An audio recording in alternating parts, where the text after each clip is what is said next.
And I would like to call upon the chairman of 21st Century IS Academy, Krishna Pradeep sir, to give his handful information to you.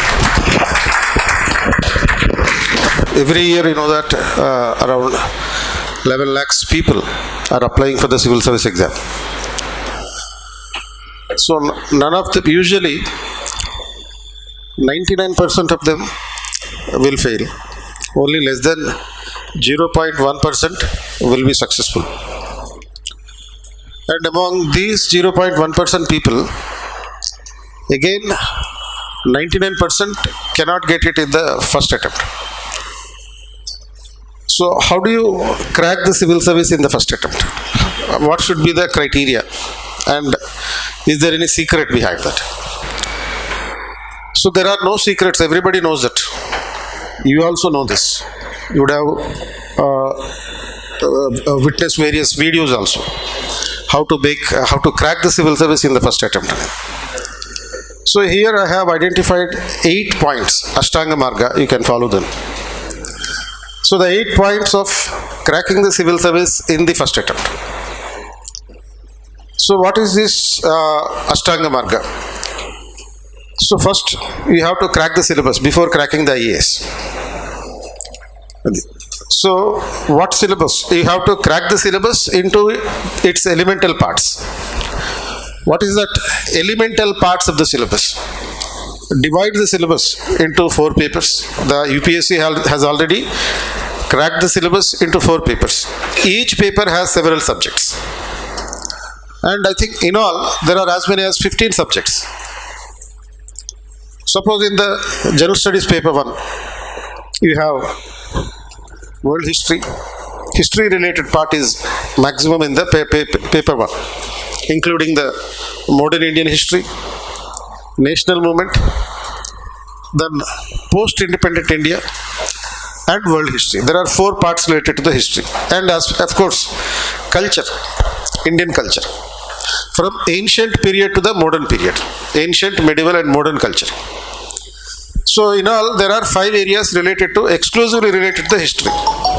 So that is the primary criteria that we have to need to identify. What are the areas related to which subject? Second, you have a topic related to the Indian society, social issues.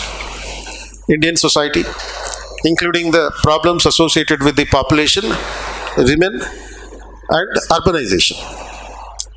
Apart from the general social issues. And examiner is giving almost 50 to 70 marks from the Indian social issues. And that too focusing on the more recent issues associated with the society. Something like the impact of work from home on the Indian society, on the Indian family system. So such kind of questions are also being asked. And apart from that society, you also have a geography related area. So identify the specific areas related to each paper. And in each paper, what are the subjects involved? And in each subject, what are the topics involved? And if you by heart the syllabus first, then you can identify what is important and what is not important. Usually, you come to the faculty before the examination to identify certain areas of importance, important questions. Some people also ask IMP questions. So what is IMP? Imp. Imp means a small devil actually. ఒక పిల్ల దెయ్యం అంటారు చూడు. So పిల్ల దెయ్యాలని ఇంప్ అంటారు. ఇంపు క్వశ్చన్లు కావాలంటే meaning ఏంటి? దెయ్యపు క్వశ్చన్లు కావాలి. ఇంపార్టెంట్ క్వశ్చన్స్ అని ఫుల్గా అంటుంది. సో ఇంపార్టెంట్ క్వశ్చన్ ఫ్యాకల్టీ ఇస్తారు. సో ఫ్యాకల్టీ ఇంపార్టెంట్ క్వశ్చన్స్ ఎలా ఐడెంటిఫై చేయగలుగుతారు? ఇప్పుడు 10 క్వశ్చన్లు ఇస్తారు. 10లో ఎందుకులే అని చెప్పి నువ్వు 5 చదువుతావు. నువ్వు దాంట్లో మళ్ళీ ఇంపార్టెంట్ పెట్టుకుంటావు. 5లో 3 గుర్తుంటాయి, 2 వస్తాయి, 1 రాస్తాం, సగం తప్పు అవుతుంది, సగం కరెక్ట్ అవుతుంది. సో ఇంపార్టెంట్ క్వశ్చన్స్ ఈ ఫ్యాకల్టీ ఎట్లా ఐడెంటిఫై చేయగలుగుతారు? Because they have classified the examination, they have analyse the examination, they identified the syllabus, specific areas of syllabus. By analyzing the previous year question papers and the syllabus, faculty is in a position to identify the the important areas. So you can also do that. If you can able to crack the syllabus more properly, it is possible for any candidate to identify the important areas. Second thing, classify the syllabus into various subjects, then core areas and the non-core areas. So in the entire syllabus of 15 subjects, suppose as I told you, in the paper 1 only there are 5 areas. In the paper 2, you have polity, governance, welfare administration and international relations. Then in the paper 3, you have economy, which is named as the economic development. Actually, the name of the title of this area is economic development, with 10 chapters unit. 10 units within the economic development.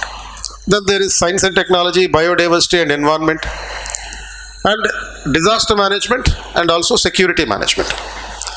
The areas of syllabus in the paper 3 and the areas of syllabus in the paper 4.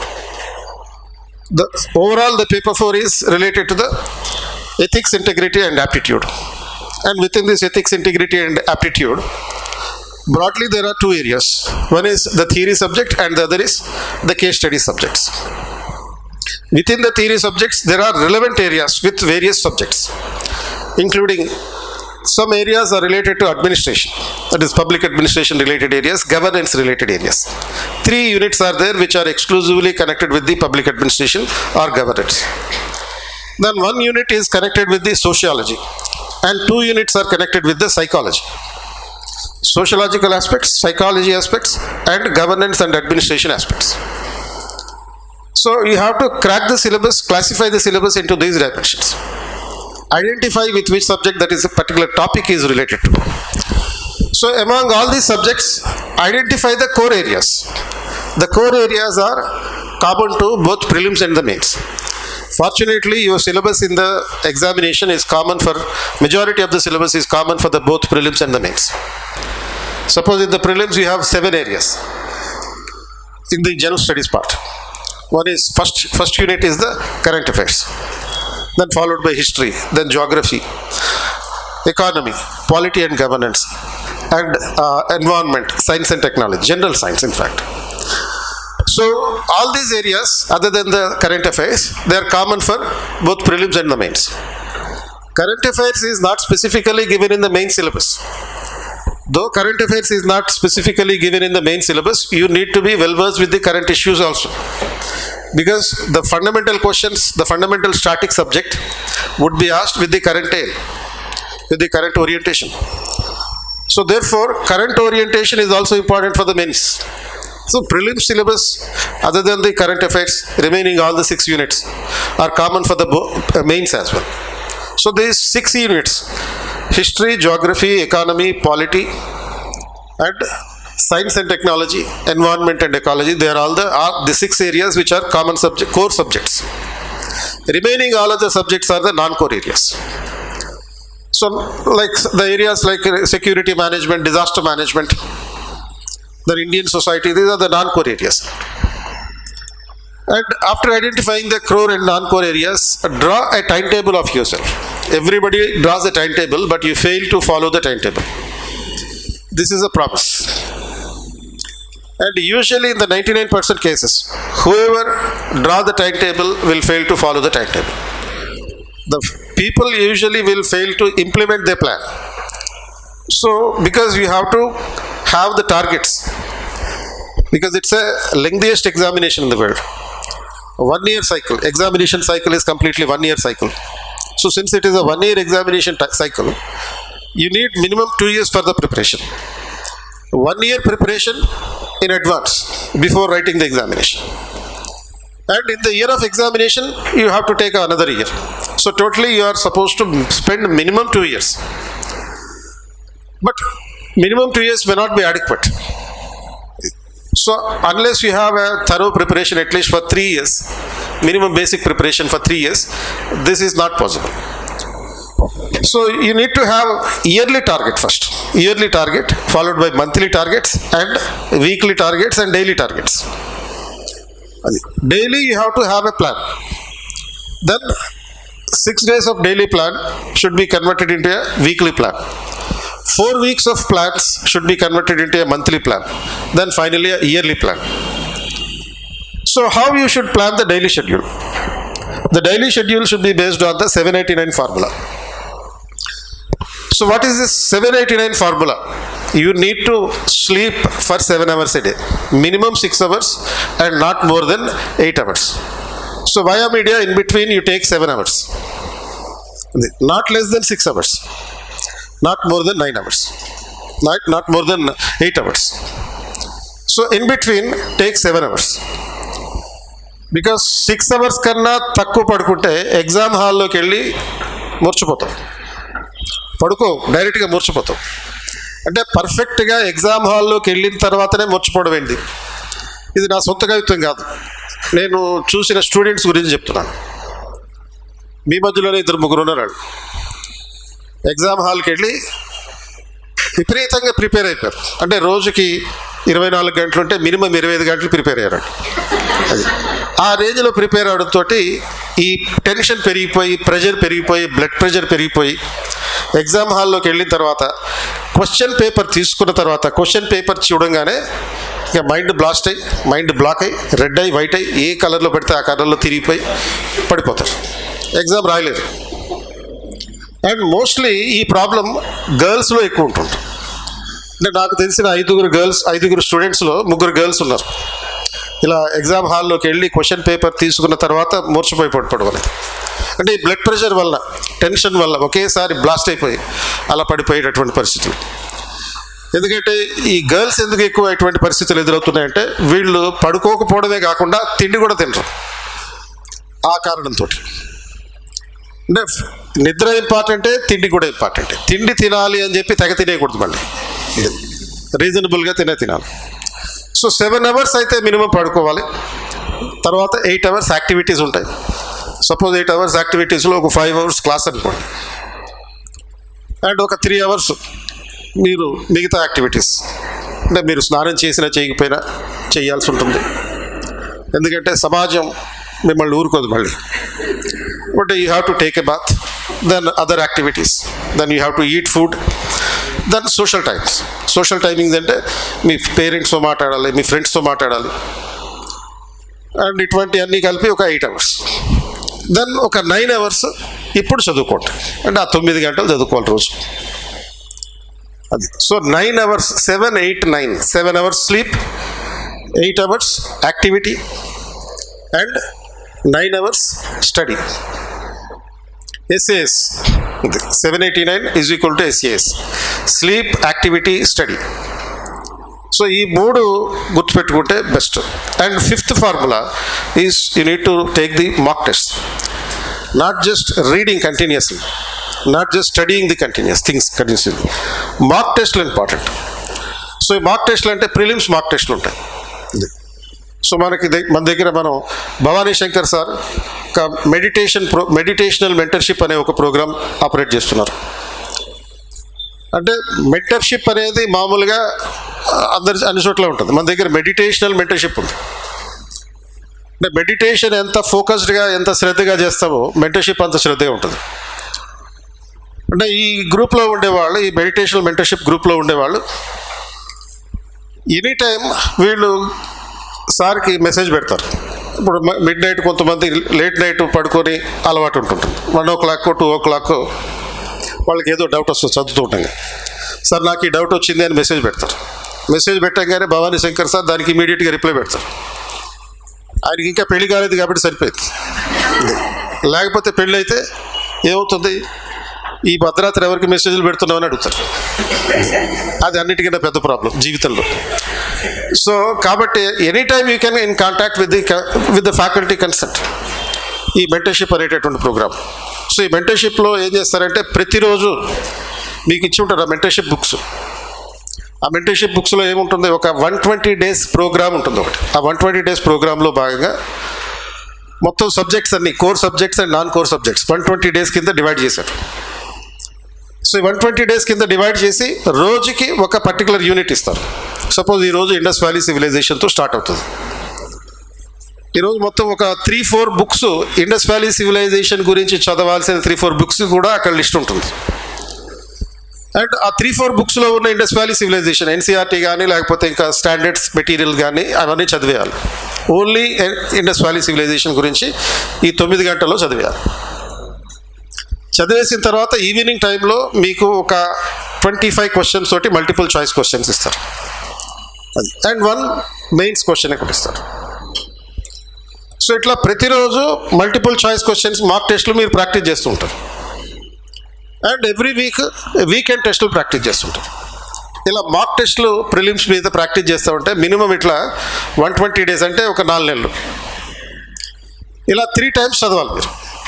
120 days, మళ్ళీ 120 days and last ఇంకో 120 days. Like first time చదివినప్పుడు మీకు ఎక్కువ time పట్టవచ్చు. Second time చదివినప్పుడు speed అవుతుంది, ఎందుకంటే already చదివిన టాపికే కాబట్టి. సేమ్ టాపిక్స్ మళ్ళీ రిపీట్ చేయాలి, 2 సార్లు రిపీట్ చేయాలి. అండ్ థర్డ్ టైం చదివినప్పుడు ఇంకా స్పీడ్గా చదువుతారు. కొత్త క్వశ్చన్లు వచ్చినప్పుడు దాన్ని ఇంకా బాగా ఆన్సర్లు చేస్తారు. అంటే ఒక టాపిక్ మీద 3 times చదువుతారు, 3 types ఆఫ్ క్వశ్చన్స్ వస్తాయి. ఇలా మార్క్ టెస్టులు ప్రాక్టీస్ చేస్తారు. అంతేకాకుండా అదే టాపిక్ మీద మళ్ళీ అల్టిమేట్గా గ్రాండ్ టెస్టులు ప్రాక్టీస్ చేస్తారు.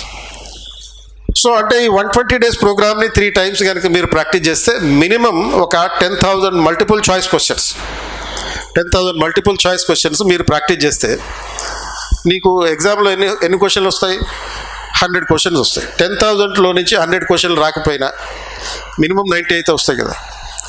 90లో అన్ని క్వశ్చన్లు నీకు తెలియకపోయినా 80 తెలుస్తాయి కదా, అవి సరిపోతాయి కదా. ప్రిలిమ్స్ క్లియర్ అయిపోవడానికి అదొక్కటి చాలు. అండ్ ఇది ప్రతిరోజు ఇట్లా ఒక సబ్జెక్టు, అంటే ఒక హిస్టరీ కానీ పాలిటీ కానీ ఒక సబ్జెక్టు, తర్వాత ఒక 1 hour పాటు కరెంట్ అఫైర్స్, ఒక ½ an hour పాటు CSAT, ఒక ½ an hour పాటు ఎథిక్స్. ఇలా ప్లాన్ చేసుకో. ప్రతిరోజు current affairs, CSAT and ethics ఇవి కామన్గా ప్రిపేర్ అవ్వాల్సిన పాయింట్స్. ఒక 30 days ఏన్షియంట్ హిస్టరీ, ఒక 30 days మెడివల్ ఇండియా హిస్టరీ, ఇంకో 30 days modern and national movement, ఒక 40 days పాలిటీ, ఒక 20 days ఏమో గవర్నెన్స్. ఇలా డివైడ్ చేసి మొత్తం సిలబస్ అంతటిని ఇట్లా 120 daysలో స్ప్రెడ్ చేస్తాం. అండ్ ఆ సిలబస్ నుంచి ఏ రోజుకు ఆ రోజు 25 క్వశ్చన్స్ ప్రిలిమ్స్ టెస్టులు రాస్తాం. వీకెండ్స్లో గ్రాండ్ టెస్టులు రాస్తాం. ఇట్లా ప్రతిరోజు మీరు చదివిన టాపిక్ వైజ్గా, మైక్రో టాపిక్ వైజ్గా ఏం చేయాలి? ఈ మార్క్ టెస్టులు ప్రాక్టీస్ చేయాలి. తర్వాత 6th formula answer writing. Prelims అయిపోయింది, ప్రిలిమ్స్ క్లియర్ చేసాం. నెక్స్ట్ లెవెల్లో క్లియర్ చేయాల్సింది ఏంటి? మెయిన్స్ క్లియర్ చేయాలి. So since you have to clear the mains, you have to take the answer writing text. You have to make the practice of answer writing regularly. Daily you have to practice 5 questions, minimum 5 questions. ఈ 5 questions ఎలాగా? ఇప్పుడు suppose subject వైజ్గా ఒక question ఇస్తామని చెప్పాము. ఇప్పుడు suppose history start చేస్తాం, 1 question దాని మీద ప్రాక్టీస్ చేస్తాం. దెన్ తర్వాత ఒక కరెంట్ అఫైర్స్ క్వశ్చన్, ఒక నేషనల్ క్వశ్చన్, ఒక international current affairs question. And తర్వాత ఒక ఎథిక్స్ మీద ఒక క్వశ్చన్, అండ్ ఎథిక్స్లో ఒక కేస్ స్టడీ. ఈ రకంగా డివైడ్ చేసుకోవచ్చు. ఆర్ అదర్వైజ్ నువ్వు ఏ సబ్జెక్ట్ అయితే చదువుతావో ఆ సబ్జెక్ట్కి సంబంధించినటువంటి ఒక 5 questions. ఇందులో మళ్ళీ ఈ 5 questionsలో ఒక 3 న్యూ క్వశ్చన్స్ ఉండాలి, ఒక 2 ప్రీవియస్ ఇయర్ క్వశ్చన్స్ ఉండాలి. So why this previous year questions? Previous year questions are very much important because you can understand the trend of the examination. To understand and analyze the trend of the examination, how the examiner is focusing. Suppose ఈ మీకు ఇచ్చినటువంటి బుక్లో upscale అనేటటువంటి బుక్లో, ఈ meditational mentorship అనే బుక్లో కొన్ని పాయింట్స్ ఐడెంటిఫై చేసి వాటి మీదనే క్వశ్చన్స్ ఇస్తాం. For example last 40 years question papers analyse చేశారు. అనలైజ్ చేసి ఏం ఐడెంటిఫై చేసామంటే పార్లమెంటరీ ఫార్మ్ ఆఫ్ గవర్నమెంట్, దాని మీద 12 times క్వశ్చన్ వచ్చింది. పార్లమెంటరీ ఫార్మ్ ఆఫ్ గవర్నమెంట్ మీద కానీ ఆర్ పార్లమెంట్ అనే టాపిక్ మీద కానీ ఈ 40 yearsలో 12 times క్వశ్చన్స్ వచ్చాయి. అంటే ఓన్లీ 40 years ఎందుకు తీసుకున్నారో? యూపీఎస్సీ ఎప్పుడు 1950లో ఎస్టాబ్లిష్ అయితే అనుకోకండి. ఎందుకంటే 40 years కన్నా ముందు ప్రిలిమ్స్ ఎగ్జామ్ లేదు. Prelims exam was introduced only in 1979. So 1979 కన్నా ముందు ప్రిలిమ్స్ లేదు. ఇప్పుడు 1855 నుంచి 1978 వరకు ఇండియాలో సివిల్ సర్వీస్ ఎగ్జామ్ డైరెక్ట్గా మెయిన్స్ ఉండేది. మెకాలే కమిటీ రికమెండేషన్స్ మీద డిజైన్ చేసినటువంటి ఎగ్జామినేషన్ సిస్టమ్ అది. అప్పట్లో నువ్వు ఐఏఎస్ కావాలనుకుంటే 3 options రాయాల్సి వచ్చేది. ఐఎఫ్ఎస్ ఫారెన్ సర్వీస్ కావాలనుకుంటే 4 ఆప్షన్స్ రాయాల్సి వచ్చేది. ఐపీఎస్ కావాలంటే 2 చాలు. ఇలా ఉండేది రకరకాల optional system, haphazardous examination system. Because of this haphazardous examination system, UPSC has introduced a very big change on the recommendations of Kothari Committee in 1978.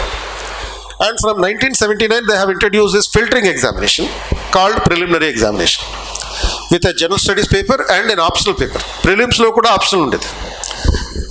So 2012 వరకు prelims లో ఆప్షన్ ఉండేది. 1979 నుంచి 2013 వరకు ప్రిలిమ్స్ లో కూడా ఆప్షన్ ఉండేది. 2008 వరకు కూడా. ఆ తర్వాత ప్రిలిమ్స్ లో ఆప్షనల్ తీసేసి సీసాట్ పేపర్ని పెట్టారు. అండ్ 2 ఆప్షనల్స్ ఉండేవి. 1979 నుంచి 2 ఆప్షనల్స్ ఉండేవి. 2012 నుంచి 1 ఆప్షనల్ చేశారు. సో ఈ ప్రాక్టీస్ అనేటటువంటిది మీరు జనరల్ స్టడీస్లో ఒక 3 తీసుకోండి, ఆర్ లేకపోతే ఆప్షనల్లో ఒక 2 తీసుకోండి. అది జనరల్ స్టడీస్ నుంచి ఒక 3 క్వశ్చన్స్, ఆప్షనల్ నుంచి 2 క్వశ్చన్స్, ఆర్ జిఎస్ పేపర్ 1, 2, 3, 4 నుంచి ఒక్కొక్క క్వశ్చన్, ఆప్షనల్ నుంచి 1 క్వశ్చన్. ఇలా తీసుకుని ప్రతిరోజు కనుక ఫోకస్డ్గా ప్రిపేర్ అయ్యి ఆన్సర్ రైటింగ్ చేస్తే, ఆన్సర్ రైటింగ్ చేసిన తర్వాత నువ్వే ఇవాల్యుయేషన్ చేసుకో. ఇవాల్యుయేషన్ చేసుకుని 10కి 20 మార్కులు వేసుకో.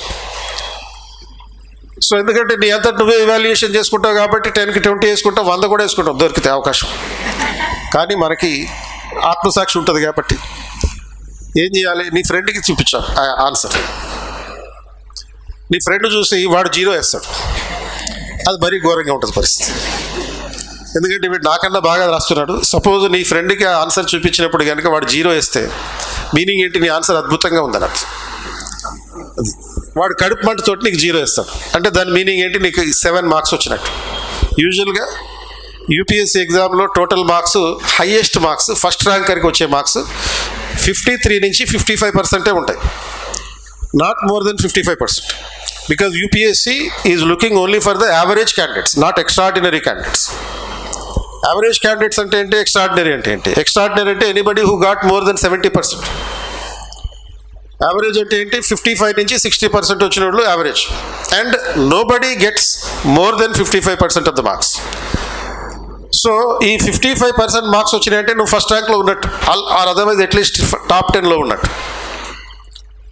సో కాబట్టి ఈ 55% రావాలంటే నీ ర్యాంక్ డిటర్మిన్ చేసేది ఈ ఆన్సర్ రైటింగే.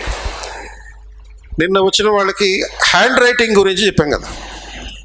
సో హ్యాండ్ రైటింగ్ ఎలా రాయాలి, హ్యాండ్ రైటింగ్ చాలా ఇంపార్టెంట్. ఎందుకంటే హ్యాండ్ రైటింగ్ వల్ల బాగా రాస్తే నీకు ఎక్స్ట్రా మార్కులు ఏం రావు, చదివేటట్టు రాస్తే చాలు. బట్ నీ హ్యాండ్ రైటింగ్ బాగోపోతే మాత్రం పెనాల్టీ మార్కులు ఉంటాయి. పెనాల్టీ అంటే నెగిటివ్ మార్కులు లాంటివి, బట్ నెగిటివ్ మార్కులు కావు. అది అంటే మార్కులు తగ్గించే అవకాశం ఉంది, ఆర్ అదర్వైజ్ మార్కులు వేయకపోయే అవకాశం ఉంది. Because it is not the responsibility of the examiner to read your paper. You have to make the examiner to read your paper. అది సో ఎగ్జామినర్కి మీ పేపర్ చదవడం బాధ్యత ఏం లేదు. ఎందుకంటే ఒక పేపర్ ఇవాల్యుయేషన్ చేస్తే యూపీఎస్సీలో ఒక 500 రూపాయలు ఇస్తారు. నువ్వు అద్భుతమైనటువంటి హ్యాండ్ రైటింగ్ చూపించి వాడికి ప్రదర్శించావనుకో, వాడేమో ఆన్సర్ చదవలేడు, దాన్ని తొందరగా కొట్టేసి వెళ్ళిపోతాడు అంతే. సో ఒక పూటలో ఒక 20 పేపర్స్ ఇవాల్యుయేట్ చేయాలి. అంటే ఒక పూట అంటే ఏంది, మార్నింగ్ 10 o'clock నుంచి 1 o'clock వరకు 20 పేపర్స్ ఇవాల్యుయేట్ చేయాలి. నీ ఒక్క పేపర్నే పట్టు కూర్చుంటే ఆయనకు వచ్చే 500 రూపాయలు రావు. 500 ఇంపార్టెంటే, నీ పేపర్ ఇంపార్టెంట్, 500 ఇంపార్టెంట్. అది ఎందుకంటే నువ్వెవరో తెలియదు, నువ్వెవడవో నాకు తెలియదు అంటాడు. కాబట్టి ఏం చేయాలి, నువ్వు నీ పేపర్ని చదువుకునేటట్టు చేయాలి, ఎగ్జామినర్ చదివేటట్టు చేయాలి.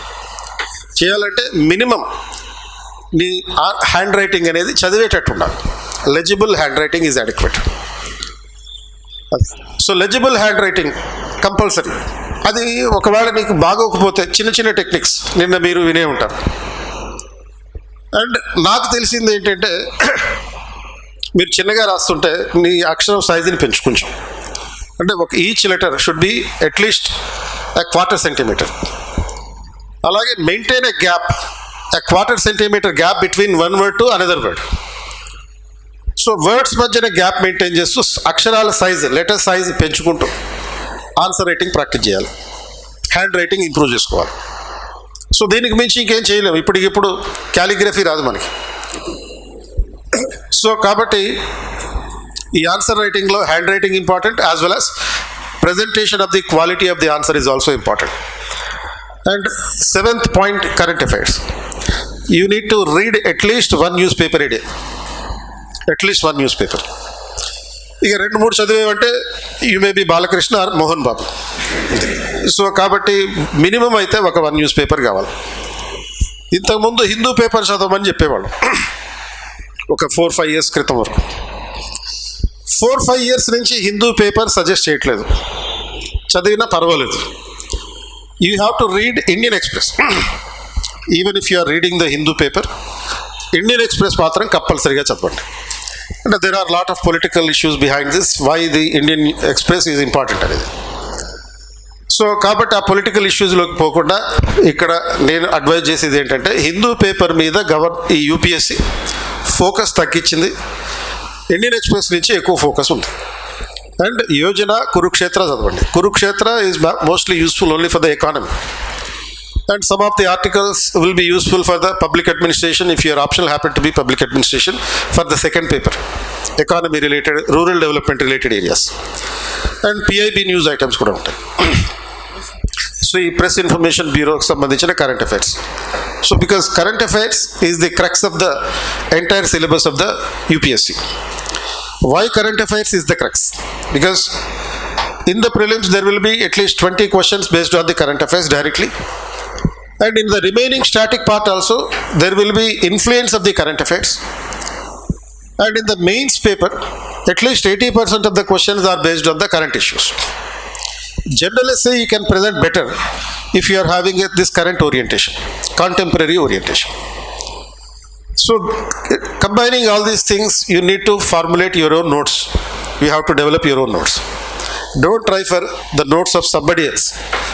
Usually candidates will be running after the notes of the successful candidates. That particular notes was useful only to him. It will never be useful for the other candidates because UPSC always looks for a different thing. So therefore you develop your own notes which should not be understood for anybody. మీరు తయారు చేసుకునే notes వేరే వాళ్ళకి ఎవ్వరికి కూడా అర్థం కాకూడదు, నీ ఒక్కడికే అర్థం కావాలి. అంటే సార్ మరి నాకు తమ్ముడు ఉన్నాడు, ఆ తమ్ముడు కూడా ప్రిపేర్ అవుతాడు, నువ్వే ఆల్రెడీ ఎంత బాగా అనుభవిస్తున్నావో తెలుసు. సో తమ్ముడి గురించి ఆలోచించు, నీ గురించి నువ్వు ఆలోచించు. నీ నోట్స్ నీకు తప్ప ఇంకెవ్వరికి అర్థం కాకూడదు. నోట్స్ ఎలా ఉండాలంటే, notes should not be the rewriting of what is there in the original point. It should not be the original. If you are rewriting the originality, it is just copying అంతే. ఒక పారాగ్రాఫ్ని ఒక సెంటెన్స్లో రాసుకోవాలి, ఒక సెంటెన్స్ని ఒక వర్డ్లో రాసుకోవాలి అంతే. It should be confined only to a word or a sentence, not more then the particular description. ఒక paragraph మొత్తం చదివి దాన్ని నీకు ఎట్లా అర్థమైతే అట్లా ఒక బొమ్మ రూపంలో రాసుకో, ఆర్ లేకపోతే ఒక వర్డ్లో రాసుకో, ఆర్ ఒక టేబుల్ రూపంలో రాసుకో. అలా ఉండాలి నోట్స్ అంటే. డిస్క్రిప్టివ్గా మాత్రం ఎప్పుడూ ఉండకూడదు. నువ్వు మెయిన్స్ నోట్స్ తయారు చేసుకుంటున్నా, never prepare your notes in a descriptive manner. Your notes should contain only diagrams, maps, symbols and the words. ఇలా రాసుకుంటే ఆ నోట్స్ నీకు ఎగ్జామినేషన్కి ముందు క్విక్ రివిజన్కి ఉపయోగపడుతుంది, సూపర్ క్విక్ రివిజన్కి ఉపయోగపడుతుంది. Not just quick revision, for the super quick revision. So అలా నీ notes preparation current affairs మీద బేస్ చేసుకుని ఉండాలి. And revision at least 3 times. బిగినింగ్లో చెప్పినట్టుగా మీకు 120 days ప్రోగ్రామ్ ఇచ్చాను. ఆ 120 days ప్రోగ్రామ్, ఆ ప్రోగ్రామ్ని ఎట్లా చేసాం, ఒక 1 yearలో 3 సార్లు చదివేటట్టు చేసాం. అది 1 yearలో 3 times చేస్తాం. అంటే ఫస్ట్ ఒకసారి 120 days, then again the same thing will be revised again. So ఈ మినిమం 3 times రివిజన్ లేకుండా ఎగ్జామినేషన్ ఎవరు పాస్ కారు, అంటే సివిల్ సర్వీస్ ఎగ్జామ్ ఎవరు పాస్ కారు. ఇప్పుడు very frequently people will be complaining about after writing the prelims examination, they complain that we have marked a wrong answer for the known question. అంటే తెలిసిన ప్రశ్నకి తప్పు ఆన్సర్ పెట్టానంట, అప్పుడు తెలియని ప్రశ్నకి తప్పే పెడతావు, కరెక్ట్ పెట్టు. సో కాబట్టి ఇప్పుడు ఏమవుతుంది, ఇక్కడ తెలిసిన దానికి తప్పే పెట్టి తెలియని దానికి తప్పే పెడితే నువ్వు కరెక్ట్ పెట్టేది దేనికి? ఎందుకు జరుగుతుంది అట్లా, నాకే ఎందుకు జరుగుతుంది ఇలా అని కూడా బాధపడుతుంటారు. నీకే ఎందుకు జరుగుతుంది అంటే నువ్వు 3 సార్లు రివిజన్ చేయలేదు కాబట్టి. If you fail to revise you end up with marking A wrong answer for a known question. కాబట్టి రివిజన్ చేయడం అనేటటువంటిది ఇగ్నోర్ చేయకూడదు, ఎప్పటికెప్పుడు రివిజన్ చేయాలి. ఇప్పుడు 9 hours ఒక ప్లాన్ చెప్పాను కదా, 789 ప్లాన్ చెప్పాను కదా. ఆ 9 hours కూడా 9 గంటలు ఎటెస్ట్ అయితే మనం చదవలేం. మరి ఎట్లా చదవాలి అంటే ఇది ఒక 1 hour పెట్టుకుందాం. ఈ 1 hourలో ఫస్ట్ 25 minutes నువ్వు బాగా చదవగలుగుతావు. అంటే what ever you read, the mind will have the receptive capacity only for 25 minutes. So 25 minutes చదివిన తర్వాత 5 minutes బ్రేక్ తీసుకో. అంటే బ్రేక్ తీసుకోవడం అంటే ఏంటి, మళ్ళీ ఈ 5 minutesలో ఏం చేయాలి అంటే అక్కడి నుంచి లేచి వెళ్ళిపోయి క్రికెట్ ఆడుకోవడం ఇట్లా కాదు. ఆ 5 minutesలో రిలాక్స్ అవ్వాలి లైట్గా. అంటే రిలాక్స్ అవుతున్నా కానీ నీ మైండ్ పనిచేస్తూనే ఉంటుంది. అండ్ నువ్వు ఈ 25 minutesలో ఏదైతే చదివావో అది రివైజ్ అవుతూ ఉంటుంది నీ మైండ్లో. సో అట్లా ఆ 25 + 5, 25 + 5 అంటే ఇట్లా ఒక 1 hour అయింది. ఆ 1 hour తర్వాత 15 minutes బ్రేక్ తీసుకుంటావు. ఇలా బ్రేకులతోటి నువ్వు కనుక ప్రిపేర్ అయితే then your retention capacity will be improved much better than regularly continuously preparing for 1 hour. Or otherwise ఇది ఒక 120 days స్ట్రెచ్లో ఇలా ప్రాక్టీస్ చేస్తాం. సెకండ్ 120 days స్ట్రెచ్లో ఏం చేయాలంటే మెయింటైన్ 1.5 hour టైం. సో ఇప్పుడు 1 hour టైంలో 25 + 5, 25 + 5 ఆ తర్వాత ఈ రకంగా చెప్పాను. అలా కాకుండా సెకండ్ 120 days చదివేటప్పుడు 1.5 hour టైం పెట్టుకో. 1.5 hour టైం ఎందుకు పెట్టుకుంటావు, ఇప్పుడు ఆల్రెడీ సబ్జెక్ట్ నువ్వు ఒకసారి ఇంట్రడ్యూస్ అయింది, నీకు తెలిసింది కాస్త. ఇప్పుడు సబ్జెక్ట్ని ఇంప్రూవ్ చేసుకునే ప్రాసెస్. సో ఇప్పుడు సబ్జెక్ట్ రీడింగ్ స్పీడ్ అనేది పెరుగుతుంది. కాబట్టి ఏం చేయాలి, ఇట్లా 25 + 5 మళ్ళీ 25 + 5 చేసిన తర్వాత ఆ 1 hourలో ఏదైతే చదివేవో ఆ 1 hourలో చదివిందంతా ½ hour మళ్ళీ రివైజ్ చేయి. ఏదైతే ఈ 1 hourలో చదివేటప్పుడు నోట్స్ రాసుకోవాలి. ఎలా రాసుకోవాలి నోట్స్, వర్డ్స్లో, డయాగ్రామ్స్లో, సింబల్స్, ఇమోజీస్, టేబుల్స్, మ్యాప్స్, ఈ రకంగా ఉండాలి నోట్స్ అంతా. ఇది నోట్స్ ఓపెన్ చేయగానే ఎవడైనా బయట వచ్చి నోట్స్ ఓపెన్ చేయగానే ఓపెన్ చేసి చూడగానే అది ఎలా ఉండాలి అంటే వీడేదో నిధి ఎతకడానికి వెళ్తున్నాడు అనుకుంటా అన్నట్టుగా ఉండాలి. ట్రెజర్ హంట్ లాగా ఉండాలి అది. తప్ప డైరెక్ట్గా ఇది నోట్స్ అని చెప్పేటట్టుగా ఉండకూడదు. సో ఇవి స్పీడ్గా క్విక్ రివిజన్ చేసినప్పుడు అవన్నీ మళ్ళీ నీ మైండ్లోకి గుర్తొస్తుంటాయి. ఎందుకంటే the mind will memorize these symbols and emojis, words more quickly and longer time than when what is being written and presented in a description. So కాబట్టి ఈ సింబల్స్ రూపంలో కనుక నువ్వు నోట్స్ తయారు చేసుకుంటే అది మైండ్లో ఎక్కువ ఫిక్స్ అవుతుంది, ఫోటోజెనిక్గా నీ మైండ్లో కూర్చుని ఉంటుంది, and that would be remembered for a long time. అలా 1.5 hour టైంలో మొదటి 1 hourలో సబ్జెక్ట్ నేర్చుకుంటాం, తర్వాత ½ hourలో సబ్జెక్ట్ని రివైజ్ చేస్తాం, మళ్ళీ యాజ్ ఇట్ ఈజ్గా దాన్ని మొత్తం అంతా రివైజ్ చేసేస్తాం. అలా డైలీ ఈ అవర్లీ రివిజన్ ఉంటుంది, డైలీ రివిజన్ ఉంటుంది, అలాగే వీక్లీ రివిజన్ ఉండాలి. ఆ రివిజన్ ఆ రకంగా చేయాలంటే అదంతా దేని మీద డిపెండ్ అయి ఉంటుంది అంటే నీ నోట్స్ మీద డిపెండ్ అయి ఉంటుంది అది. So therefore it is important that the notes making is necessary and it is the necessary. So that is how your preparation strategy should be designed to make sure that you will be in a position to crack the civil service in the first attempt. So మొదటి ప్రయత్నంలో IAS సాధించడం impossible కాదు. ఎందుకు impossible కాదంటే ఎవరైతే ఇలా first అటెంప్ట్లో IAS సాధించడం జరిగిందో వీళ్ళు ఇటువంటి స్కీమ్లే, ఇటువంటి పద్ధతులే అనుసరించేది. వీళ్ళేమి ఎక్స్ట్రాడినరీ పీపుల్ కాదు. కొంతమంది ఇప్పుడు అంతెందుకు మన national security adviser Ajit Doval, he made it in the first attempt at the age of 23. అది 23 yearsకే ఆయన కొట్టాడు. సో ఈ రీసెంట్ టైమ్స్లో కూడా చాలామంది 23 yearsకే కొడుతున్నారు. అది సో ఇప్పుడు ఈ ప్రిపరేషన్ ఈ ప్రాసెస్ ఇలా ఉంటే కనుక అంటే ఇప్పుడు చెప్పినట్టుగా crack the syllabus into elemental parts Second, classify the syllabus into core and non-core areas. So core areas ante endi? History, geography, economy, polity. Then science and technology, environment. Then third, draw the timetable on a daily basis, weekly basis, monthly basis, and have the yearly target. Then daily schedule should be based on the 789 formula. 7 hours of sleep, 8 hours of activity, 9 hours of study. And take mock tests, particularly in the prelims, and answer writing should be done regularly. And minimum every day you have to practice 5 questions. At least 4 questions in the general studies, 1 question in the optional subject. Then prepare current affairs. Subject-wise current affairs is important, not general current affairs, polity current affairs, economy current affairs. Then finally revise at least 3 times before appearing for the examination. So that is the 8 principles of cracking civil services in the first attempt.